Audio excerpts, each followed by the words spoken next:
Hi friends, welcome to గార్డలిష్ deep love towards nature and food. ఈరోజు curd నుండి pure homemade ghee ఎలా చేసుకోవాలో చూద్దాం. ముందుగా ఇలా కర్డ్ పైన ఉండే మేగడను ఒక 1 వీక్ కలెక్ట్ చేసుకుని ఫ్రిడ్జ్లో స్టోర్ చేసుకోవాలి. తర్వాత మిక్సర్లో కలెక్ట్ చేసుకున్న మేగడ వేసుకుని మిక్సీ పట్టుకోవాలి. మిక్సీ కంటిన్యూ వేయకూడదు. ఇలా ప్రతి 5 సెకండ్స్కి ఒకసారి ఆఫ్ చేసి మరలా ఆన్ చేసి వేసుకోవాలి. అంటే ప్రతి 5 సెకండ్స్కి ఒకసారి గ్యాప్ ఇచ్చుకుంటూ వేసుకోవాలి. అప్పుడు ముందు ఇలా క్రీమ్లా కనిపిస్తుంది, కొంతసేపు తర్వాత ఇలా క్లియర్గా ఉంటుంది, అంటే బటర్ ఫామ్ అయినట్టు.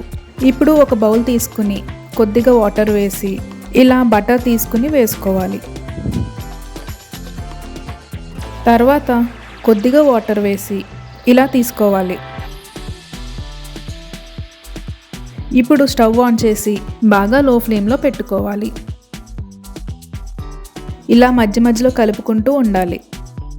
గీ ఫుల్ మూన్ డే రోజు కానీ ప్రిపేర్ చేసుకుంటే 5 ఇయర్స్ వరకు చాలా ఫ్రెష్గా ఉంటుంది. కమ్మని గీ తయారవ్వడానికి ఇలా కలుపుకుంటూ ఉండడం అవసరం.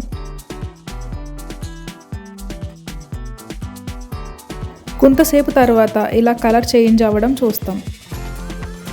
అప్పుడు ఒక రెసిడ్యూ ఫామ్ అవుతుంది. ఇలాగా అది బ్రౌన్ కలర్ అయ్యే వరకు కాగనివ్వాలి.